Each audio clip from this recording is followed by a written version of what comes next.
Your thumbnails might be stopping you from getting any views on YouTube. And I've done dozens of channel reviews recently, and I keep saying the same mistakes over and over again. And these will destroy your click-through rates and stop you from making any money. So today I'm going to show you the 7 deadly thumbnail mistakes and how to fix them by using some simple tricks. So I used these tricks on a client video recently, and it is outperforming the last 10 videos on his channel. The click-through rate and the views are both up. Now, views aren't everything on YouTube, but we still want to maximize how many views you get from your ideal client. So this was the thumbnail of the video when we first started.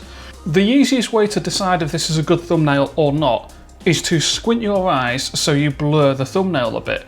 And as you can see here, there's actually quite a lot going on. When it's blurred, we can still see those 2 people, but the hand is taking up a lot of space and that text takes up a lot of space at the top as well. And for me personally, having 2 people in this thumbnail didn't add anything to it. It wasn't a benefit to have the client down in the bottom here with his hand pointing up. We already had the arrow pointing down towards the face. So I told him just to simplify it. So he came back with these 2 different concepts, just slight different colours in the background and different colours on the text. However, we can see that the white text is a bit trickier to read. It blends in easier to the background. The black text stands out. And now if you use the squint test, you can still see the face, you can see the text, and that is it. We don't have any extra elements in there that are wasting space. We don't have things that are confusing the eye. So the lesson here is make sure your thumbnails are as simple as possible. We don't need to add in dozens of different elements, just use enough elements to make somebody want to click. So here's the before and after for the thumbnail, and you can see just by removing the guy, it makes it a lot simpler, a lot cleaner, and easier to understand. And because you might not believe me, here are the stats from YouTube Studio for his last videos. The top one is the one there that we worked on, and you can see it has the highest percentage click-through rate, which means more views and then more chance to make sales. Now this next strategy isn't just what you include, but it is how you include it. And just changing a few things here can make a massive difference to how well your thumbnail will perform. So if we look at this thumbnail, on the surface it looks pretty good, right? It's pretty simple. It's got the 2 people and some text. But actually, it's what is not being used here that is important. The person on the right is Seth Godin, and he's a very famous face. So really, he should be a lot bigger in the thumbnail. He should be so prominent that people recognize him and want to click on it because Seth Godin is in that video. When he's this big, it's quite difficult to spot him and to recognize him. Now to demonstrate this a little further, what I did is I blocked off those 2 people with different colors. And you can see how much space is being wasted.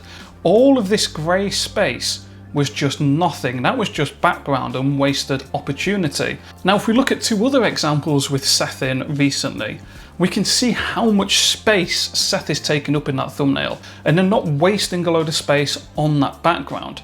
So this bottom example, if we use that same technique, we can see how little space is on that background. We have the guy on the left, Seth on the right, and then the text taking up the majority of that thumbnail. And if we compare that to Jasmine's, we can see the huge difference. So here, the lesson is to make things as big as possible in the thumbnail so you're not wasting any space.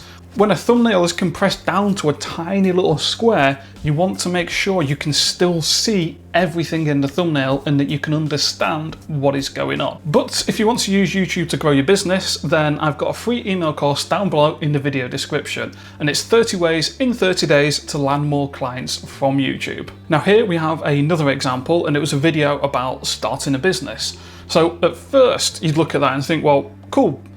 Everything's right. The text is big, the guy's big in the thumbnail, and it tells you what the video is about.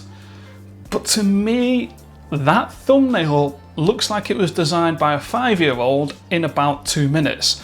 And if you're trying to sell products or services with YouTube, if you're trying to build a brand and build a business, what does that say about the brand? Does that say it is something high quality, something where they put in a lot of time and effort? To me, no, it just says that they spent a minimal amount of time on that, and it's probably not going to be a very good video. If you contrast that to a video by Alex Hormozi, you can see the thumbnail is completely different. The title is, "If I wanted to become a millionaire in 2024, this is what I'd do." And the actual thumbnail shows a blueprint. It shows a step-by-step process for how to actually become a millionaire. And that's hinting that the video will contain some sort of process, some sort of strategy. If you change the thumbnail before to this same idea, you can see how it's completely different. Editing is higher quality, it shows a clear process, makes you more curious about clicking on the video, so it shows a higher quality overall, which makes you think that that video is going to be better, it's going to have a better quality brand, and it will make you more likely to click on it and to watch it. Now, this next mistake, I saw businesses doing it all the time, and it's just so stupidly simple.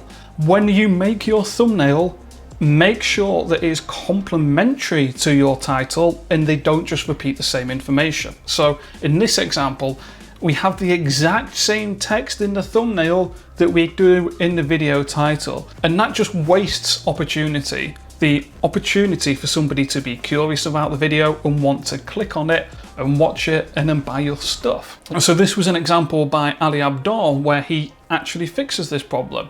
His thumbnail clearly shows some sort of graph and salary increasing, and then has the extra text for your business. So if you saw that thumbnail, you would think, okay, this is something to do with building a business over time and then making more money. Then the title adds on top of that, and it is how to build a business part-time. So the lesson here is to make sure that your title and your thumbnail are complementary and they don't just repeat the exact same information. Now, this next mistake has been done time and time again recently because there's been a big trend to take screen grabs from videos and then just use that as your YouTube thumbnail. And occasionally, sure, it can work, but the majority of the time it fails, and let me show you why. So if you look at this thumbnail, there is a lot going on. We have the graphical shape in the middle, we then have text on the left, text on the right, a little pop-up with the presenter in it, and it's just too much to understand. You would have to look at that in detail, up close, to really figure out what that thumbnail is even about. It's very hard to get it at a glance. Here is another example by somebody else who's made this same mistake. I've got no idea what that software is. I've got no idea what she's presenting there. So I would have to read the title to understand what that video is about. So what I did is I used AI to make a thumbnail for that first video.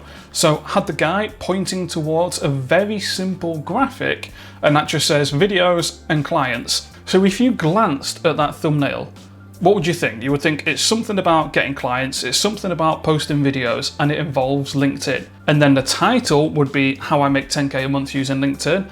That would help you to understand what the video is and give you all the information to decide if you want to click on it. So the lesson here is don't just take screen grabs, and make sure that the thumbnail can be understood without having to read the title. But this next mistake keeps tripping business owners up over and over again. If we look at this thumbnail here, we have a lot going on. We have a lot of text, we have the two people and some additional graphics around it. And you can see it only got 64 views, and that thumbnail is probably why. If you don't know who Dean Michael Cheng is, having his name on the thumbnail doesn't give you a reason to click. If you've never seen this podcast before, you don't care that it's episode 58. You don't care that it says podcast in the bottom. You don't care who Dineline is. You want a reason to click on that video that makes you interested in the video. So a popular style that people have been using recently comes from the Diary of a CEO. So I made this thumbnail here, and I took the two people and then added a quote from the video. Now, the quickest way to find a quote is to take the video transcript, pop it into ChatGPT and say, please find me some very short, powerful quotes from this conversation. So I found that 3-word quote in seconds. So the lesson here is don't include too much text in your thumbnails.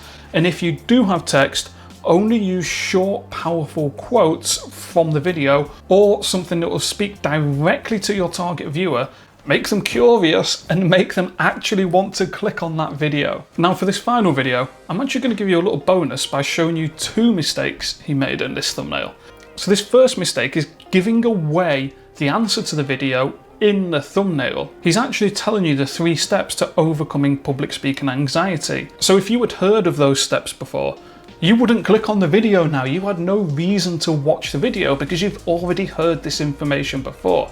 So if you want to make that information seem fresh, make it a little bit more obscure, which I'll show you how to do in a second. The second mistake is expressing the wrong emotion. He doesn't look interested or excited. He looks a bit bored, a bit sad. And that doesn't make me want to click on the video. So what I did is I went into ChatGPT and I edited the image. I changed all of the text into icons, and then I asked it to change his expression. That expression is a little bit over the top, but it does still feel completely different from the expression and the emotion that he was showing before. So the lesson here is twofold. 1, make sure that you don't give away too much information in the thumbnail, make people want to still click. And 2, if you have a face, make sure that the emotion expresses what you want to show in the video, that it gives people that reason to click. Well, now you understand the common mistakes that people make with their thumbnails, but if you want to learn how to make those thumbnails quickly with AI, then watch this video next.